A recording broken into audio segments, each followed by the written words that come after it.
क्या होगा जब इंसानों द्वारा लगातार पृथ्वी को नुकसान पहुंचाते देख एक दिन एक मिस्टीरियस एलियन रेस इंसानों को ही पृथ्वी से नष्ट करने का फैसला करती है। अब क्या कुछ वैज्ञानिक मिलकर पृथ्वी को पूरी तरह से नष्ट होने से बचा पाएंगे? चलिए शुरू से जानते हैं, मगर उससे पहले एक लाइक तो बनता है। कहानी की शुरुआत साल 1928 के इंडिया से होती है, जहां एक हाइकर अभी बर्फीले पहाड़ों पर कैंपिंग कर रहा है, लेकिन अचानक से वो पाता है कि उसके टेंट के बाहर कोई अजीब सी चमकदार आकृति लैंड हुई है। अब वो हाइकर किसी तरह से उस लाइट सोर्स का पीछा कर फाइनली उस गोल आकृति तक पहुंच जाता है और जिज्ञासावश कि ये है क्या उसे छू लेता है। और अब उसके ऐसा करते ही वो आकृति और तेजी से चमकने लगती है, जिसके बाद वो हाइकर पाता है कि वो कुछ वक्त के लिए बेहोश हो गया था और अब जब वो उठा है तो वो आकृति अब गायब हो चुकी है। वहीं उसके हाथ पर एक अजीब सा निशान बन चुका है। अब ये निशान कैसा है और वो गोल आकृति थी क्या, हमें जल्दी ही पता चलने वाला है। अब यहाँ से 80 साल गुजर चुके हैं, जहाँ हमें एक वैज्ञानिक डॉक्टर हेलन दिखाई जाती है, जो कि एक यूनिवर्सिटी में टीचर है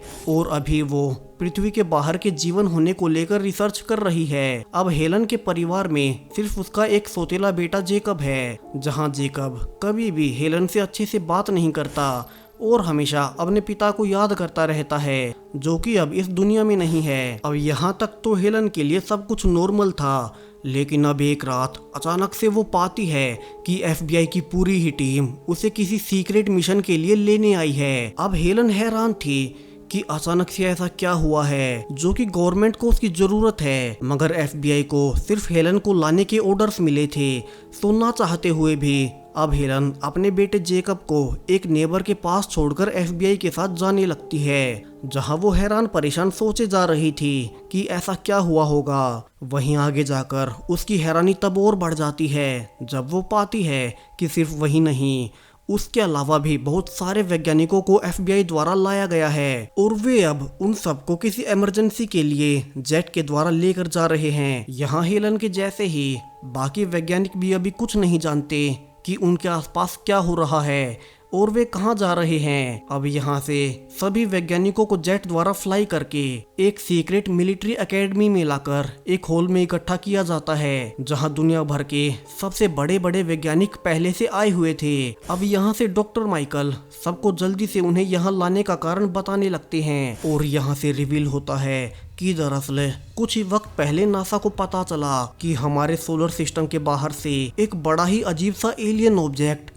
तेजी से पृथ्वी की ओर बढ़ रहा है और जैसा कि वैज्ञानिकों को अनुमान है, अगर ये ऑब्जेक्ट इसी स्पीड में पृथ्वी से टकराया तो काफी बड़ी संख्या में लोग मारे जाने वाले हैं। वहीं जिस स्पीड में ये मूव कर रहा है तो इसे रास्ते में ही मिसाइल्स द्वारा उड़ाया जाना भी नामुमकिन है। और इसी के सोल्यूशन के लिए गवर्नमेंट ने जल्दी में विश्व भर के सारे ही मशहूर वैज्ञानिकों को यहाँ लाकर एक इमरजेंसी रिस्पॉन्स टीम बनाई है, जिसमें कि सब मिलकर इस खतरे से बचने के उपाय सोच सके। अब इस टीम के पास सिर्फ 1 घंटा बचा है, क्योंकि इसके बाद वो ऑब्जेक्ट मैनहट्टन शहर से टकरा जाएगा, जिसके बाद वहां रहने वाले 80 लाख लोग एक झटके में ही मारे जाएंगे। अब ये जानने के बाद सब घबरा जाते हैं और गवर्नमेंट के मना करने के बावजूद हेलन यहाँ से छुपकर अपने बेटे को फोन करके किसी बेसमेंट में छुपने को कहती है, वरना वो भी वहीं मारा जाएगा। जिसके बाद जल्दी से सभी वैज्ञानिकों की टीम अब मैनहट्टन शहर के आसमान में फ्लाई कर रही थी, जहाँ से वे पाते हैं कि वो ऑब्जेक्ट तेजी से पृथ्वी की ओर आ रहा है। वहीं इसी बीच अचानक से उनके सारे ही डिफेंस सिस्टम अब अजीब कारणों से बंद पड़ गए हैं, यानी कि वे उसे नहीं रोक पाएंगे। सो अब हर कोई उस ऑब्जेक्ट के पृथ्वी से टकराने का इंतजार करने लगता है, लेकिन यहाँ वे पाते हैं कि सरप्राइजिंगली वो ऑब्जेक्ट नीचे आकर टकराया नहीं है, बल्कि सिटी के ऊपर आकर काफी धीमा हो गया है और उससे काफी तेज रोशनी भी निकल रही है। और अब वो धीरे धीरे एक बड़े पार्क में आकर लैंड होता है, जिससे डरकर लोग वहां से निकलने लगते हैं। वहीं सभी वैज्ञानिक अब प्रोटेक्टिव सूट्स पहनकर उस बड़े गोल एलियन ऑब्जेक्ट की जांच करने के लिए उसके पास जाने लगते हैं। वहीं उससे सब काफी डर भी रहे थे, क्योंकि ये पहली बार था जब वे पृथ्वी के बाहर की किसी एलियन लाइफ फॉर्म को देख रहे थे, जिस कारण सुरक्षा के लिए उनके आसपास काफी सारी आर्मी और मिलिट्री भी इकट्ठा हो चुकी थी। अब अचानक से वो एलियन ऑब्जेक्ट और तेजी से चमकने लगता है और हेलन यहाँ से पाती है कि उसके अंदर से कोई एक एलियन जीव धीरे धीरे बाहर आ रहा है। अब हेलन अकेली ही उसे देखने के लिए आगे बढ़ती है और उस एलियन जीव के हाथ को आते देख अब वो अपना हाथ भी आगे बढ़ाने लगती है, मगर इसी बीच पीछे से कुछ सोल्जर्स डर के मारे उस एलियन पर गोली चला देते हैं और वो एलियन अब गोली लगते ही हेलन की गोद में बेसुध होकर गिर पड़ता है। और अब ऐसा होते ही उस ओर्ब से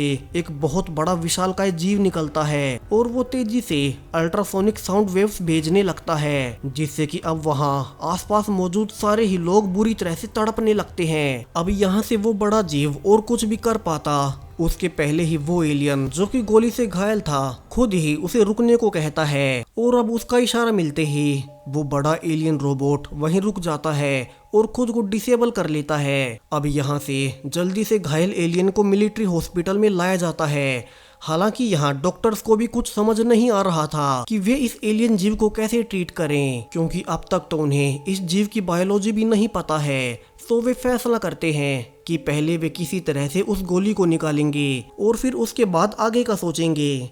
अब यहाँ से वे पाते हैं कि उस एलियन की बॉडी का बाहरी हिस्सा किसी प्रकार के लिक्विड से ढका हुआ है। तो वे गोली निकालने के लिए उसे एक एक करके हटाने लगते हैं और यहाँ से सरप्राइजिंगली इसके अंदर से किसी इंसान जैसा ही एक जीव निकलता है जो कि अभी भी पूरी तरह से इंसान नहीं बना था और ऐसा लग रहा था कि वो पृथ्वी के एनवायरनमेंट के अनुसार ढलने के लिए इंसानों जैसी आकृति ले रहा हो। वहीं इसी दौरान उसे एक स्पेशल कैप्सूल में रखा जाता है जिसमें वो आराम से डेवलप हो सके। अब कुछ समय बाद फाइनली उसे होश आ जाता है जो कि अब पूरी तरह से ह्यूमन फॉर्म ले चुका था। यहाँ हेलन उसे भरोसा दिलाती है कि वो सेफ है और वे उसे कुछ नहीं कहेंगे। वहीं दूसरी ओर अब उस एलियन लैंडिंग के बाद से पूरी दुनिया में कोहराम मच चुका था। सारे ही देशों की सरकारें गिरने लगी थी, स्टॉक मार्केट सब कुछ ठप हो चुका था। विभिन्न देश आपसी लड़ाइयाँ छोड़कर अब अपने अपने मेन सिटीज को खाली करने लगी थी ताकि एलियन अटैक के वक्त कम से कम जाने जाए। वहीं अब डिफेंस सेक्रेटरी रेजिना पाती है कि इन एलियंस की टेक्नोलॉजी हम इंसानों से कई गुना एडवांस्ड है और उन्होंने बड़ी ही आसानी से उनके सारे डिफेंस सिस्टम को हैक करके डिसेबल कर दिया है। वहीं अब वे सब ये भी पा रहे थे कि जो ऑब्जेक्ट मैनहट्टन में उतरा था वैसे ही अब और भी लाखों करोड़ों एलियन ऑब्स अब पूरी पृथ्वी पर अलग अलग जगह पर उतर रहे हैं। अब सवालों के जवाब के लिए रेजिना मिलिट्री हॉस्पिटल आती है ताकि उस एलियन से पूछ सके कि उनकी पृथ्वी वासियों के लिए मंशा क्या है, जहां डॉक्टर्स उसे बताते हैं कि इस एलियन जीव में 3 अलग अलग प्रकार के डीएनए मिले हैं। जहां से हेलन कहती है कि इसका मतलब एक ही है कि ये एलियंस पृथ्वी पर कई सालों पहले आए होंगे और वहां से उन्होंने इंसानों और अन्य जीवों के डीएनए लिए और फिर उन्हें अपने लिए अडेप्ट कर लिया। यानी कि साल 1928 में वे एलियंस इंडिया में दरअसल इंसानों के डीएनए के लिए ही आए थे। वहीं अब उसी कारण से उस एलियन ने उस हाइकर जैसा ही रूप भी ले लिया है। अब रेजिना एलियन से पूछती है कि वे पृथ्वी पर क्यों आए हैं। यहाँ एलियन चुप रहता है और इसका कोई जवाब नहीं देता। अब यहाँ से हेलन उसे प्यार से पूछती है कि वो कौन है, उसका नाम क्या है और वो कहां से आया है। जहां इस बार एलियन खुद का नाम क्लाटू बताता है और कहता है कि वे पृथ्वी से हजारों लाइट ईयर्स दूर एक दूसरे हैबिटेबल प्लेनेट से आए हैं और वो एक बड़ी एडवांस्ड एलियन रेस का रिप्रेजेंटेटिव है। यहाँ से वो आगे कहता है कि वो चाहता है कि वे यूएन की एक स्पेशल मीटिंग रखे जहां से क्लाटू सभी इंसानों को एक साथ उनका संदेश देना चाहता है। मगर यहाँ रेजिना इसके लिए मना कर देती है और कहती है कि वो किसी भी बाहरी एलियन को इतना हक नहीं देगी और वो यहाँ से ऑर्डर देती है कि डॉक्टर्स इस एलियन का लाइट डिटेक्टर टेस्ट करें और कैसे भी करके इन एलियंस की पृथ्वी पर आने की वजह का पता लगाएं। अब यहाँ से क्लाटू कहता है कि इंसान उनके सामने कुछ भी नहीं है और वे उसके साथ जबरदस्ती करके खुद के लिए मुश्किलें बढ़ा रहे हैं। लेकिन रेजिना कहती है कि वे अपनी पृथ्वी को बचाने के लिए कुछ भी कर सकते हैं, क्योंकि ये प्लेनेट हम इंसानों का है और तुम लोग बाहर से आए हो और ऊपर से तुम्हारे रोबोट ने हम पर अटैक भी किया था। जहाँ क्लाटू कहता है कि वो सिंथेटिक रोबोट है और वो तभी एक्टिवेट होता है जब सामने से इंसान वॉयलेंस करें। अब रेजिना जबरदस्ती से एलियन को लाइट डिटेक्टर टेस्ट के लिए कहती है। अब यहाँ हेलन चुपके से इंजेक्शन देते वक्त क्लाटू से कहती है कि उसे यहाँ से भागना होगा, क्योंकि वो जानती थी कि अगर उन्होंने एलियंस के रिप्रेजेंटेटिव के साथ कुछ भी गलत किया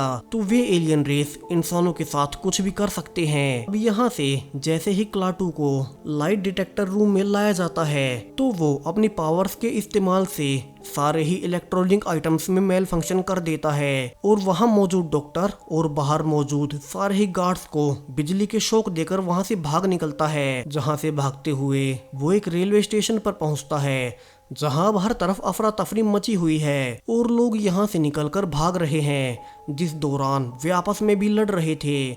लेकिन अब इसी बीच क्लाटू पाता है कि इंसानी शरीर काफी कमजोर होते हैं और उसे जो गोली लगी थी अब उसे खून आ रहा है और धीरे धीरे वो वहीं बेहोश हो जाता है।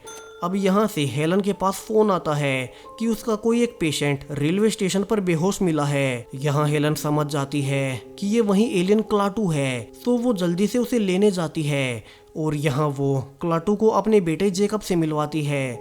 अब क्लाटू कहता है कि उसे घाव भरने के लिए अपने स्किन के टिश्यूज चाहिए जो कि डॉक्टर्स ने निकाल दिए थे और यहाँ हेलन उसे टिश्यू दे देती है जिससे क्लाटू अब फिर से हील होने लगता है। वहीं दूसरी ओर क्लाटू के आर्मी फैसिलिटी से भागने के बाद अब एयरफोर्स उसी एलियन रोबोट पर अटैक करने लगती है, लेकिन वो एलियन रोबोट कुछ ज्यादा ही एडवांस था और वो अटैक करने से पहले ही सारे फाइटर प्लेन्स को रास्ते में ही उड़ा देता है, जिसे देख मिलिट्री कमांडर भी समझ चुके थे कि ये एलियन रेस हमारी सोच से कहीं गुना एडवांस्ड है। वहीं क्लाटू हेलन और जेकब के साथ था, जहां हेलन उसे दिखाती है कि एलियंस के डर से कितनी ज्यादा मात्रा में लोग शहर छोड़कर भाग रहे हैं। अब यहाँ से क्लाटू हेलन को एक रेस्टोरेंट में चलने को कहता है, जहां पर वो अपने एक और एलियन साथी से मिलता है जो कि पिछले कई दशकों से इंसानों का रूप लेकर उनके बिहेवियर को स्टडी कर रहा था। अब क्लाटू यहाँ से उसे रिवील करता है कि एलियंस ने फैसला किया है कि अब वे इंसानों को पृथ्वी से पूरी तरह से नष्ट कर देंगे, क्योंकि इंसानों ने इस प्लेनेट को काफी नुकसान पहुंचाया है। अब यहाँ से वो दूसरा एलियन कहता है कि उनका ऐसा करना ही सही रहेगा और उसने भी ये नोटिस किया था कि इंसान अपनी गलतियों से सीखने को तैयार नहीं है, मगर उसने ये जरूर पाया कि इंसानों में बेशक से कितनी ही कमियां हो मगर वे कभी भी एक दूसरे का साथ नहीं छोड़ते। और यहाँ इतने साल पृथ्वी पर रहने के बाद अब उसके यहाँ एक फैमिली भी है, सो अगर सबको मरना ही है तो वो भी अपनी यहाँ की फैमिली के साथ पृथ्वी पर ही मरना पसंद करेगा। वहीं दूसरी ओर मिलिट्री ने भी उस बड़े एलियन रोबोट को रोकने के लिए बड़े ही मजबूत पैनल से उसे कवर करने लगते हैं। वहीं क्लाटू अब वहाँ से हेलन के साथ निकलने लगता है, जहां हेलन पूछती है कि एलियंस पृथ्वी से क्या चाहते हैं। यहाँ क्लाटू उसे एक जगह कार रोककर अब उसे अपनी पृथ्वी पर आने की वजह बताने लगता है। वो कहता है कि इंसान पृथ्वी जैसे जीवन के अनुरूप प्लेनेट को बेदर्दी से हानि पहुंचा रहे हैं। एक तो हमारे यूनिवर्स में जीवन लायक पहले ही बहुत कम प्लेनेट मिलते हैं और उनमें भी पृथ्वी जैसे प्लेनेट जहाँ कॉम्प्लेक्स जीवन पनप सकता है ऐसे ग्रह ना के बराबर हैं। और फिर एलियंस ने पाया कि इंसान अपने स्वार्थों के लिए, अपनी आपसी लड़ाइयों के लिए इस खूबसूरत प्लेनेट को तबाह कर रहे हैं। सो उन्होंने फैसला किया कि इस ग्रह से इंसानों को ही पूरी तरह से नष्ट कर देना चाहिए, जिससे कि फिर बाकी जीवन एक नए सिरे से पृथ्वी पर पनप सके। और जितने भी एलियन ऑब्स इस वक्त पृथ्वी पर मौजूद हैं, जल्द ही उनसे पृथ्वी पर मौजूद इंसान और उनकी संरचनाओं का विनाश शुरू हो जाएगा। अब हेलेन उसे समझाने की कोशिश करती है कि इंसान बदल सकते हैं, मगर क्लाटू कहता है कि अब कुछ नहीं हो सकता और इंसानों के विनाश का प्रोसेस ऑलरेडी शुरू हो चुका है। यहाँ से हेलेन कहती है कि वो कोशिश करेगी कि एलियंस अपने इस फैसले को बदलकर इंसानियत को एक आखिरी मौका दे।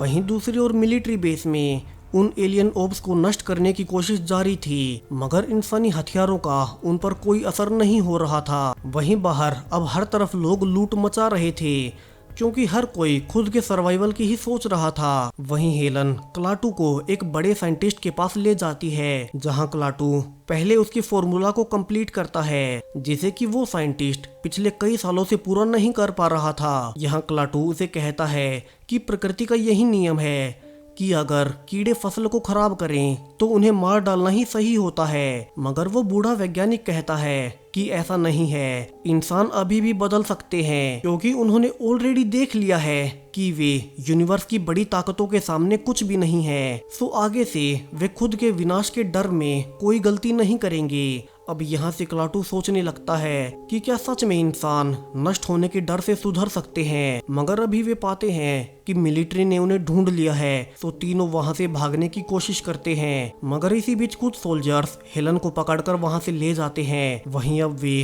क्लाटू पर भी अटैक करने ही वाले थे, मगर वो अपनी पावर से दोनों हेलीकॉप्टर को ब्लास्ट कर देता है। वहीं मिलिट्री बेस पर अब सारे सोल्जर्स मिलकर उस बड़े एलियन रोबोट को किसी तरह से भेजने की कोशिश कर रहे थे, लेकिन उसकी स्किन कुछ ज्यादा ही मजबूत थी, जो कि एक ऐसे मेटल से बनी थी जो कि पृथ्वी पर पाया नहीं जाता। और अब इसी दौरान उस रोबोट की स्किन से छोटे छोटे मेटल के इंसेक्ट बनने लगते हैं, और यहाँ से अब पूरे ही एलियन रोबोट की बॉडी से लाखों छोटे छोटे नैनो इंसेक्ट बन जाते हैं। और अब वे हर बिल्डिंग को तोड़ते हुए आगे बढ़ने लगते हैं। और अब तो इन छोटे छोटे नैनो बग्स का सामना कर पाना किसी के भी बस की बात नहीं थी। जहां कमांडर भी रेजिना को रिपोर्ट देते हुए कहता है कि वे अब इससे ज्यादा और कुछ नहीं कर सकते, और ये नैनोबोट्स उनकी पहुंच से बहुत बाहर हैं, जो कि अब हर दिशा में तेजी से बढ़ रहे हैं और अपने रास्ते में आने वाली हर चीज को सेकेंड्स में डिसइंटीग्रेट कर देते हैं। वहीं रेजिना भी देखती है कि वे बग्स अब इंसानों की बनाई हर एक संरचना को मिट्टी में मिला रहे हैं, जिससे कि हजारों में लोग मारे जा रहे हैं।